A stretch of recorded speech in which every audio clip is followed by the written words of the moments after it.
From the chef who desperately needs Gordon Ramsay's approval to function, to the legend who walked away from everything at the peak of his power. When you're 3 stars, it becomes very systematic. Today we're comparing Beta Chef, Alpha Chef, and Sigma Chef, starting with a chef who built an empire on wine criticism and harsh judgment. It crumbles the moment someone questions his authority. Joe Bastianich. Walk into any MasterChef kitchen when Joe Bastianich is judging, and you'll immediately notice something strange. While Gordon Ramsay commands the room with his presence, Joe stays in the background with his arms crossed, waiting for his moment to deliver a discouraging remark rather than actual critique that is helpful. This pattern became obvious during season 5 when Leslie, a 55-year-old stay-at-home dad, challenged Joe's authority in front of the entire competition. The confrontation started when Joe criticized Leslie's dish with his signature condescending tone. The problem with your food is you have not seasoned anything. You guys cannot even decide what truffle flavor tastes like unless you put salt in it. Expecting the usual deference, contestants show judges. Instead, Leslie fired back and defended his dish. I did put salt in it. You did not put any salt in it. You can't tell me you're making it. No, I put salt in there here. There is no salt in here. I put a little in there. I'm not. It's not seasoned. What happened next revealed everything about Joe's beta nature. Rather than handling the criticism with confidence, he visibly bristled, his face flushing as he looked to Gordon for backup. Gordon, sensing Joe's discomfort, stepped in to defend him, which only made the dynamic more obvious. Beyond his dependence on Gordon's authority, Joe's judging style raised another question that was asked throughout his television career. Viewers repeatedly wondered why someone who isn't actually a chef was critiquing professional-level cooking in the first place. Joe's mother, Joe Bastianich, is the accomplished chef in the family. Joe's credentials rest on being a successful restaurateur and wine expert, but his hands have never earned Michelin stars through their own work in the kitchen, with people pointing this out too, saying, if it wasn't for his mom being the queen of Italian cooking, he'd probably just be a manager or owner of a red sauce joint in Queens or something. While another said, his qualifications are questionable at best. He owns restaurants. He doesn't cook in them. There's definitely skill required and even some culinary knowledge necessary to own a restaurant, but he is not a chef. Add on to the fact that his mother, Lydia, is actually a chef, and he basically got to where he's at, riding her coattails. The irony reached absurd levels when viewers watched Joe harshly criticize dishes he couldn't cook himself. During season 11's Nancy Silverton Pasta Challenge, Joe attacked multiple contestants with his usual harsh style because he wanted to show he was in charge. He called Michael's pasta sauce a mistake. It's a series of your mistakes plated on a dish for us to eat. Thank you, Miles. Criticized Alejandro and Miles for improper execution, and during auditions, compared Ann Hicks' cooked bok choy to dirty water. Joe acted like he knew more than the contestants, but he'd never proven that he was a great chef himself. People watching at home noticed this problem and started speaking up about it, with some of the comments saying, Joe is a cunt that thinks because his mom is a culinary legend and he owns some restaurants that he's as qualified to judge things as the actual Michelin-starred chefs. What made Joe's behavior especially frustrating was who he was targeting. The contestants on MasterChef were home cooks, not professional chefs. They knew they'd get tough feedback, but many felt Joe went too far. Instead of giving helpful advice, he seemed to enjoy embarrassing people on purpose. One famous moment showed this perfectly. When contestant Howard tried to impress Joe with his creativity, the response was brutal. If you're here putting your spin on everything you make because you want to show us how cutesy and intelligent and crafty you are, well, that's going to get you a one-way ticket back to wherever you came from. And then you could show your friends and the 6 people who told you were good how cutesy and smart you are when you're home cooking at dinner parties. What Joe said was mean and talked down to Howard. This wasn't necessary for someone who was supposed to be teaching home cooks. In 2012, Time magazine called him the Simon Cowell of the food world, noticing that Joe cared more about creating drama for TV than actually teaching people. Winners and runners-up from different seasons agreed with this. Season 11 winner Kelsey Murphy told Food Cited that Joe's very hard to please. He's very critical. She said he especially doesn't like rustic food and usually has an issue with it. But Joe's harshness went beyond just being picky about food. When contestants dared to question him, things got personal. This happened to Cutter from season 5. Cutter was a former Marine who spoke with confidence and refused to back down. When Cutter asked Joe to explain exactly what made his dish too sweet, What don't you agree with? It's not that I don't agree, okay? Let's change that, okay? Let's get that straight. I'm trying to learn here. I taste cream cheese, and that's what I'm trying to understand is what's considered more sweet. Joe took the question as a challenge to his authority. He shut down Cutter's attempts to explain his approach, forcing Cutter to throw away his own food. He attacked Cutter's attitude, his respect, even his right to be there. Are you the kind of guy who lives in a delusion? Like if any time we tell you something, you're going to become so defensive. Look, I'm on the edge of going home. I'll be honest with you, I'm on the edge of going home. This is beta behavior. When someone questions your method, you make it about respect and authority instead of the work itself. The audience saw through this immediately. Comments flooded in supporting Cutter and calling out Joe's behavior, saying, "What Cutter asked was a genuine question. He's right. Tell him what's considered too sweet. Educate him. Instead, you belittle him. No, Judge. The people stand with Cutter." And I like this guy. Tried his best. He wanted to learn. He confronted anyone who offended his self-esteem. The trash can incidents became Joe's most famous television moment. During early seasons of MasterChef, whenever Joe deemed a dish unworthy, he would dramatically walk to the trash bin and dump the contestants' food without a word. Important dish of your life, guys. You see this? This is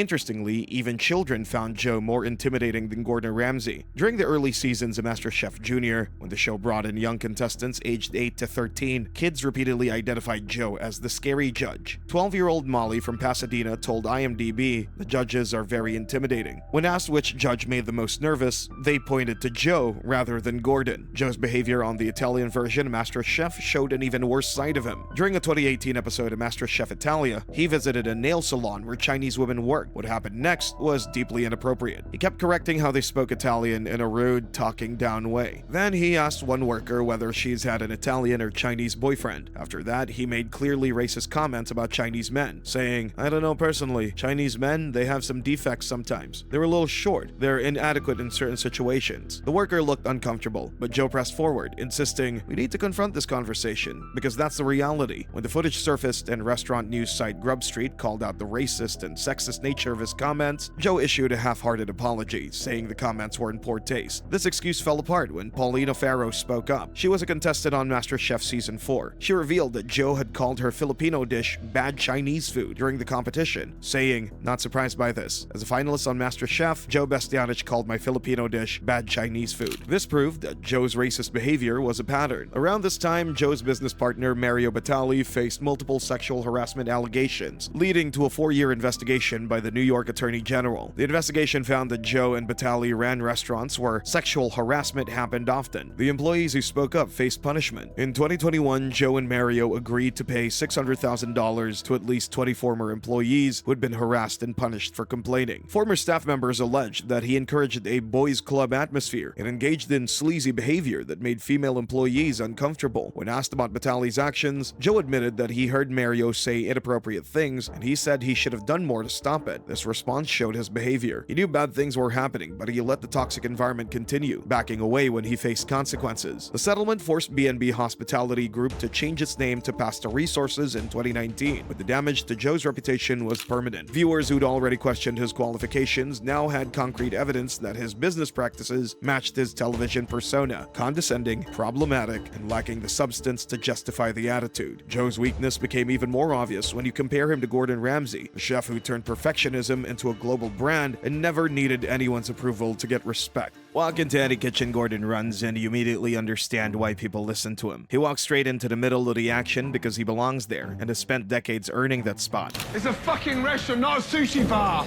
How can you get confused with a raw fucking grilled lobster? Gordon grew up poor in Scotland, with his family moving constantly. His father was an alcoholic who walked away, so money was tight and food on the table was not guaranteed. Because of this hard beginning, Gordon learned early that nothing in life gets handed to you, and you have to fight for everything. He trained under some of the most demanding chefs in the world, including Marco Pierre White. These experiences were brutal, with long hours, but Gordon absorbed every lesson, and because he refused to quit, he came out of the other side better than almost anyone in his generation, which resulted in Gordon Ramsay now holding more Michelin stars than almost any other British chef in history, with 17 Michelin stars earned across his restaurants over his career. This is important because Michelin stars are not given out easily. Inspectors visit restaurants secretly and judge everything, so only the best of the best receive them. Gordon got them because he could actually cook at the highest level in the world. That's what makes him different from Joe. When Gordon criticizes a dish on MasterChef, he knows exactly what he's talking about. Gordon's confidence showed clearly during season 10 of Hell's Kitchen when he faced Robin, one of the most argumentative contestants in the show's history. Robin kept talking back during dinner service and picking fights with other contestants.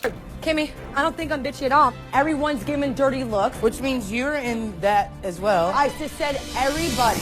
Unlike Joe Bastianich, who would look to others for backup when questioned, Gordon handled the situation himself. He lowered his voice, and his calm authority made arguing with him feel pointless. I ain't judging you on nothing. Don't say nothing else to me. Enough.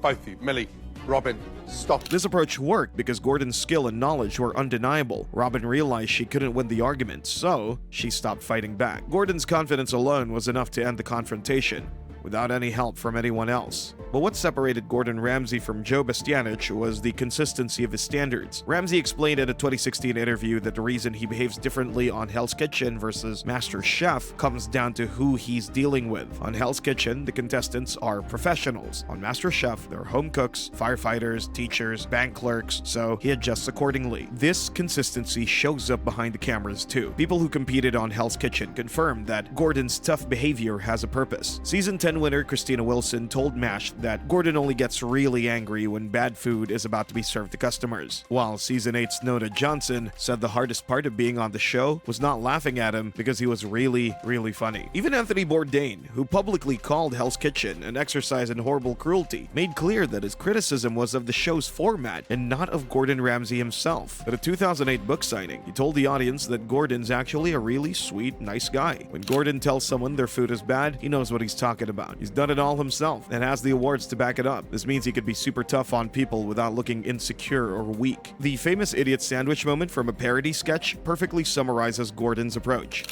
What are you?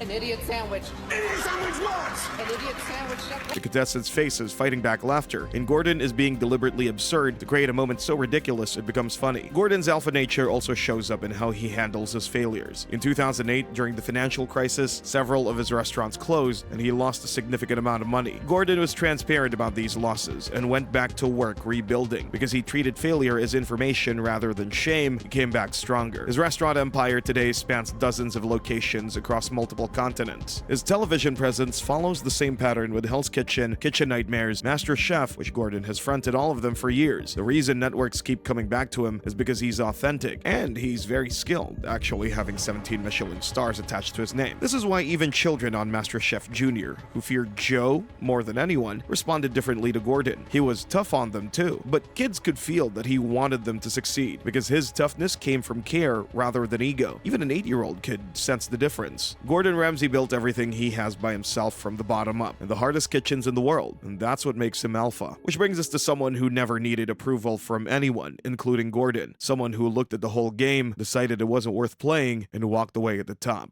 Marco Pierre White does not need your approval, and that attitude comes from the fact that Marco had already done everything, proven everything, and decided that none of it was worth what it cost him. Marco grew up in Leeds, England. His mother, a native of Italy, died when Marco was just 6 years old. Because he lost her so young, Marco became obsessed with food as a connection to her memory. Cooking was the one place where he felt close to something he had lost. That emotional foundation gave Marco a relationship with food that most chefs never develop. He started working in professional kitchens at 16 and quickly gained a reputation as someone whose talent was matched only by his intensity. Because Marco was working at a level nobody else was working at, he got noticed fast. He moved to London and worked under Albert Roux and Raymond Blanc, two of the most respected chefs in Europe at the time. Then, at just 33 years old, Marco Pierre White became the first British chef and the youngest chef in history to earn 3 Michelin stars. Because he reached the absolute top of his profession while still young, Marco had nowhere left to climb. But then Marco did something that shocked the entire food world. In 1999, at the height of his fame, with 3 Michelin stars at a restaurant empire, Marco Pierre White handed back all of his Michelin stars and retired from professional cooking. He explained his reasons behind it in an interview, saying, The truth is I became bored. It no longer stimulated my mind. Chefs spend entire careers chasing even 1 Michelin star. Marco had 3 and treated them like they were meaningless.